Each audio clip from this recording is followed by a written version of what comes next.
बिस्मिल्लाहिर्रहमानिर्रहीम। लाइटनिंग एक electrical discharge है। अब इलेक्ट्रिकल डिस्चार्ज क्या है? इलेक्ट्रिकल डिस्चार्ज से मुराद है कि आपके पास एक पोटेंशियल डिफरेंस मौजूद है। एक तरफ पॉजिटिव चार्जेस हैं और एक तरफ नेगेटिव चार्जेस हैं, और दोनों के दरमियान हवा एक कंडक्टिंग पाथ बन जाती है। वोल्टेज बहुत ज्यादा बढ़ने से डाई इलेक्ट्रिक स्ट्रेंथ खत्म हो जाती है और दोनों के दरमियान करंट फ्लो करता है। इस डिस्चार्ज को लाइटनिंग कहते हैं।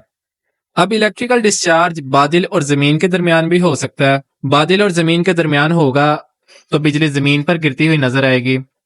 और अगर ये दो बादलों के दरमियान होगा, दो डिफरेंट क्लाउड्स के दरमियान, फॉर एग्जांपल एक पॉजिटिवली चार्ज है, दूसरा नेगेटिवली चार्ज है, आपको आसमान पर बिजली नजर आएगी एक बादल से दूसरे बादल की तरफ जाते हुए, या एक बादल में पोर्शन बने हुए पॉजिटिव चार्ज नेगेटिव चार्ज के, तो इसके अंदर ही बिजली चमकती हुई नजर आएगी। इसको हम डिस्कस करेंगे। अब लाइटनिंग पैदा होने से क्या होता है? एक बहुत ज्यादा एक्स्ट्रा हाई वोल्टेज पैदा होगा जो हवा की डाई इलेक्ट्रिक स्ट्रेंथ को खत्म कर देगा, जिसकी वजह से दो डिफरेंट पोटेंशियल के पॉइंट्स के दरमियान कंडक्टिंग पाथ बन जाएगा और करंट फ्लो करेगा, जो कि आपको बिजली की सूरत में नजर आता है। और ये किस तरह पैदा होता है? इसकी डिफरेंट थ्योरीज हैं, लेकिन सबसे ज्यादा मोस्ट एक्सेप्टेड थ्योरी ये है, गर्म हवा के अंदर मॉइस्चर होता है। मॉइस्चर से मुराद नमी। वो नमी जब ऊपर की तरफ उठती है तो हवा की फ्रिक्शन से चार्जेस पैदा होते हैं, और चार्जेस बढ़ने से टाइनी ड्रॉप्स ऑफ वाटर जब इकट्ठे हो जाते हैं तो कभी पॉजिटिवली चार्ज होते हैं और कभी नेगेटिवली चार्ज होते हैं। ये सब मिलकर बादल बनाते हैं। और साइंस की टर्म में क्लाउड जो है वो कलेक्शन ऑफ चार्जेस है। वो पॉजिटिवली चार्ज भी हो सकता है और नेगेटिवली चार्ज भी हो सकता है। अमूमन दोनों तरह के चार्ज मौजूद होते हैं, लेकिन एक की तादाद ज्यादा होती है। अगर पॉजिटिव चार्ज ज्यादा हो तो इसको पॉजिटिव चार्ज क्लाउड कहेंगे, और नेगेटिव चार्ज ज्यादा हो तो इसको नेगेटिव चार्ज क्लाउड कहेंगे। ये चार्जेस इसके ऊपर जमा हो जाते हैं।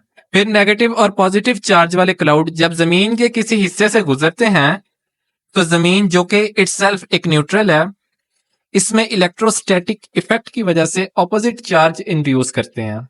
फॉर एग्जाम्पल, अगर बादल पॉजिटिवली चार्ज है तो जमीन के उस हिस्से पर जहां डिस्चार्ज होना है वहां नेगेटिव चार्ज इंड्यूस करेगा। इसी तरह अगर क्लाउड नेगेटिवली चार्ज है तो जमीन के स्पेसिफिक हिस्से में पॉजिटिव चार्ज इंड्यूस करेगा। जब क्लाउड और जमीन के दरमियान पोटेंशियल डिफरेंस बहुत ज्यादा बढ़ जाएगा तो वो हवा को आयोनाइज कर देगा, जिसकी वजह से एक कंडक्टिंग पाथ बन जाएगा, जिससे इलेक्ट्रिकल डिस्चार्ज होगा और करंट फ्लो करेगा। इसके बाद बारी है टाइप्स ऑफ लाइटनिंग स्ट्रोक की। लाइटनिंग स्ट्रोक दो तरह के होते हैं, डायरेक्ट स्ट्रोक और इनडायरेक्ट स्ट्रोक।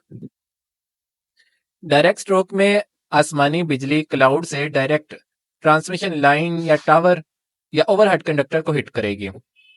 और इनडायरेक्ट स्ट्रोक में बिजली टावर के साथ टकराती तो है, लेकिन वो ट्रेवल करते करते जनरेटर, ट्रांसफार्मर और इंसुलेटर वगैरह तक पहुंच जाती है, यानी इफेक्टिवली ग्राउंड नहीं होती, और ट्रेवल करते करते सब स्टेशन तक पहुंच जाती है। तो इसको कहा जाता है इनडायरेक्ट स्ट्रोक। और ये इनडायरेक्ट स्ट्रोक हमारे कॉस्टली इक्विपमेंट्स को डैमेज कर सकती है। इस पर हमारी आगे डिस्कशन होगी। लाइटनिंग स्ट्रोक का मैंने आपको बताया कि वोल्टेज बहुत ज्यादा हो जाता है और ये 20,000 केवी तक भी जा सकता है, जो कि बहुत डेंजरस है। इसको कंट्रोल करना बहुत जरूरी है। आगे हम इसके इफेक्ट्स के बारे में भी बात करेंगे, लेकिन उससे पहले हम बात करेंगे डायरेक्ट स्ट्रोक की भी आगे दो टाइप्स हैं, स्ट्रोक ए और स्ट्रोक बी। अगर स्ट्रोक बादल से डायरेक्ट जमीन पर या जमीन पर किसी इक्विपमेंट पर हो तो इसको स्ट्रोक बी कहेंगे। और अगर स्ट्रोक किसी टॉलर बिल्डिंग पर हो या ट्रांसमिशन टावर पर हो तो इसको स्ट्रोक ए कहेंगे। ये बात आगे मजीद आपको वाजह हो जाएगी, इसको मैं एक्सप्लेन करता हूँ। पहले बात करते हैं स्ट्रोक ए की। स्ट्रोक ए में ट्रांसमिशन टावर या किसी टॉलर बिल्डिंग पर डिस्चार्ज होता है। For example, positively charge cloud ने ओवरहेड ट्रांसमिशन लाइन पर नेगेटिव चार्ज इंड्यूस किया। अब चार्ज इंक्रीज होगा तो पोटेंशियल डिफरेंस भी ज्यादा होगा। पोटेंशियल डिफरेंस ज्यादा होगा तो इलेक्ट्रिक फील्ड इंटेंसिटी ज्यादा होगी। जब इलेक्ट्रिक फील्ड स्ट्रेंथ हवा की डाई इलेक्ट्रिक स्ट्रेंथ से बढ़ जाएगी तो हवा को आयोनाइज कर देगी और एक कंडक्टिंग पाथ बन जाएगा और डिस्चार्ज इनिशिएट हो जाएगा। स्ट्रोक ए के बाद अब बारी है स्ट्रोक बी की। स्ट्रोक बी स्ट्रोक ए की वजह से होगा, क्योंकि स्ट्रोक ए पहले हो जाता है, इसके बाद स्ट्रोक बी होता है। और ये होता कैसे है? जब दो क्लाउड्स के दरमियान स्ट्रोक ए होगा तो तीसरा क्लाउड स्ट्रोक बी परफॉर्म करेगा। और ये कैसे परफॉर्म करेगा इसको डिस्कस करते हैं। यहां हम देखें तो क्लाउड पी और क्लाउड आर पॉजिटिवली चार्ज्ड है और क्लाउड क्यू नेगेटिवली चार्ज्ड है। क्लाउड क्यू पर जो नेगेटिव चार्ज है उसको बाउंड कर रखा है क्लाउड आर ने, इस पर पॉजिटिव चार्ज है। अब दोनों क्यू और आर क्लाउड ने एक दूसरे को बाउंड किया हुआ है, लेकिन क्लाउड पी तो फ्री है जिस पर पॉजिटिव चार्ज है। अब क्लाउड पी क्लाउड क्यू के पास आएगा तो पोटेंशियल डिफरेंस बढ़ जाएगा। इनका डिस्टेंस कम होने से हवा की डाई इलेक्ट्रिक स्ट्रेंथ को ब्रेक डाउन करना आसान हो जाएगा और पी और क्यू के दरमियान डिस्चार्ज इनिशिएट हो जाएगा और इसको कहेंगे स्ट्रोक ए। ये वाजिया रहे कि हम स्ट्रोक बी को डिस्कस कर रहे हैं, लेकिन स्ट्रोक बी के होने से पहले स्ट्रोक ए ने परफॉर्म होना है और वो स्ट्रोक ए अभी परफॉर्म हुआ है, जिसकी वजह से स्ट्रोक बी होगा। अब क्लाउड पी और क्लाउड क्यू में जो चार्ज था वो तो न्यूट्रलाइज हो गया। अब आर जैसे ही फ्री होगा तो रैपिडली अर्थ की तरफ डिस्चार्ज होगा। जब ये डिस्चार्ज करेगा तब टॉल ऑब्जेक्ट को इग्नोर कर देगा। यहाँ दो बातें डिस्कस करना बहुत जरूरी है कि पावर सिस्टम में डायरेक्ट स्ट्रोक होना बहुत ही रेयर केस है।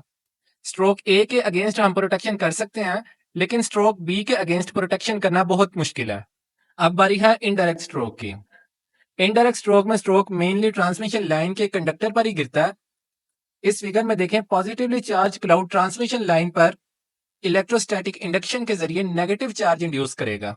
नेगेटिव चार्ज क्लाउड के नीचे रहेगा। पहले चार्जेस स्कैटर्ड थे, क्लाउड पॉजिटिव को रिपेल करेगा और नेगेटिव को अट्रैक्ट करेगा। नेगेटिव चार्ज एक जगह पर इकट्ठे हो जाएंगे और पॉजिटिव चार्ज साइड पर इंसुलेटर पर आ जाएंगे। पॉजिटिव चार्जेस आहिस्ता आहिस्ता अर्थ की तरफ लीक कर जाएंगे और ट्रांसमिशन लाइन पर नेगेटिव चार्ज रह जाएगा। अब पॉजिटिवली चार्ज क्लाउड अपने करीबी क्लाउड या अर्थ में डिस्चार्ज कर जाएगा तो बाकी रह जाएगा negative charge. Negative charge insulator से अर्थ की तरफ क्विकली फ्लो नहीं कर सकेगा, तो ये कंडक्टर के दोनों तरफ ट्रेवलिंग वेव की तरफ फ्लो करेगा। इससे वोल्टेज सर्ज बन जाएगी और ये वोल्टेज सर्ज लॉन्ग डिस्टेंस पर सबस्टेशन में लगे हुए कॉस्टली इक्विपमेंट्स को डैमेज कर सकती है। लाइटनिंग का इतना हैवी वोल्टेज आपके इंसुलेटर और पोल्स को भी डैमेज कर सकता है। इसकी वजह से जो वोल्टेज पैदा होगा वो ट्रांसफार्मर और जनरेटर तक भी पहुंच सकता है और उसकी वाइंडिंग को भी डैमेज कर सकता है। इसलिए इसको प्रोटेक्ट करना ज़रूरी है। इसलिए जो आर्क पैदा हो तो शुरू में ही उसको काबू कर लिया जाए तो हमारा सिस्टम बच सकता है, और अगर आर्क मौजूद रही तो हमारा बहुत ज़्यादा नुकसान कर देगी। तो स्टूडेंट्स, ये था आज का हमारा लेक्चर। आई होप आपको काफ़ी चीज़ें क्लियर हो गई होंगी। इसमें अगर आपका कोई क्वेश्चन है तो आप कमेंट करके पूछ सकते हैं। वीडियो पसंद आई हो तो वीडियो को लाइक कर दें, चैनल को सब्सक्राइब कर लें और बेल आइकन पर क्लिक कर दें। Thank you very much.